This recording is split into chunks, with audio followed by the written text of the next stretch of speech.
ሰላም እንደምን ሰነበታችሁ የአሜን ቲዩብ ቤተሰቦች። ዛሬም እንደተለመደው ከመጽሐፍ ቅዱስ ከስንክሳር ገድላትና ቅዱሳን መጽሐፍት እንዲሁም ከተለያዩ መንፈሳዊ መጽሐፍት የተውጣጡ ጥያቄዎች ይዘንላችሁ መጥተናል። ቆይታችሁ ከኛ ጋር ይሁን። ቀጥታ ወደ ጥያቄው። ተራ ቁጥር 1 ጰራቅሊጦስ ማለት ምን ማለት ነው? አጽናኝ፣ ለነቢይ፣ አመርሃ ካህን።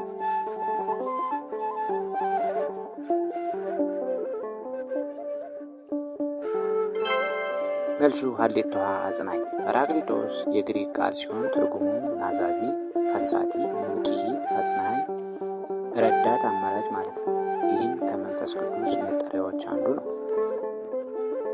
ጥያቄ ተራ ቁጥር 2 ከሚከተሉት የመንፈስ ቅዱስ መጠሪያ ያልሆነው የትኛው ነው?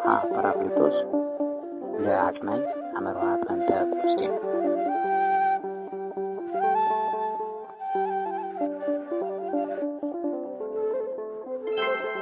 መልሱ አመርሃ ጴንጠቆስጤ። ጰራቅሊጦስ እና አጽናኝ የመንፈስ ቅዱስ መጠሪያ ነው። ጴንጠቆስጤ ግን የመንፈስ ቅዱስ ስም ሳይሆን መንፈስ ቅዱስ በሐዋርያት ላይ የወረደበት ጴንጠቆስጤ የሚያመለክት በዓል ነው። ጥያቄ ተራ ቁጥር 3 ቅዱሳን ሐዋርያት በበዓለ ሃምሳ ዕለት መንፈስ ቅዱስ ከተቀበሉ በኋላ የጾሙ ጾም ምን ይባላል? ጾመ ድኅነት፣ ለጾመ ነቢያት፣ አመርሃ ጾመ ሐዋርያት።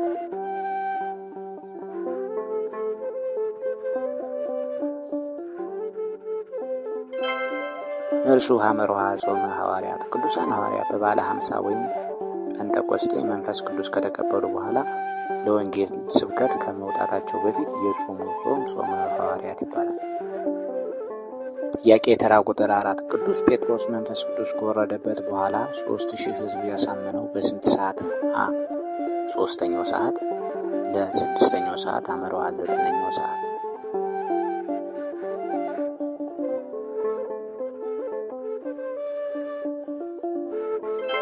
መልሱ ሀሌታ 3ኛው ሰዓት። መንፈስ ቅዱስ በበዓለ ጰራቅሊጦስ ቀን በሐዋርያት ላይ ወረደ ጊዜ ስለ ኢየሱስ ክርስቶስ ኃይለኛ ስብከት አደረገ። ሰዎችም ልባቸው ተነክቶ ንስሐ ገቡ። በዛን ቀን ወደ 3000 የሚሆኑ ሰዎች አምነው ተጠመቁ ይለናል የሐዋርያት ሥራ ምዕራፍ 2 ቁጥር 14። ጥያቄ ተራ ቁጥር 5 መንፈስ ቅዱስ በሐዋርያት ላይ በጰራቅሊጦስ ወይም በበዓለ ጴንጠቆስጤ ዕለት በምን አምሳል ወረደላቸው? በርግብ አምሳል፣ በልሳነ እሳት አምሳል፣ አመርሃ በደመና አምሳል።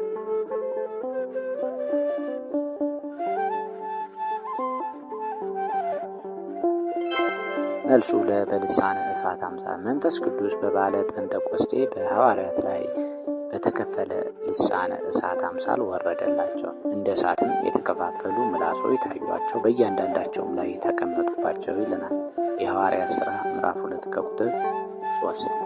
አብራችሁን ስለቆያችሁ እግዚአብሔር ያክብርልን። በቀጣይ በሌላ ጥያቄዎች እስከምንገናኝ ቸር ቆዩ።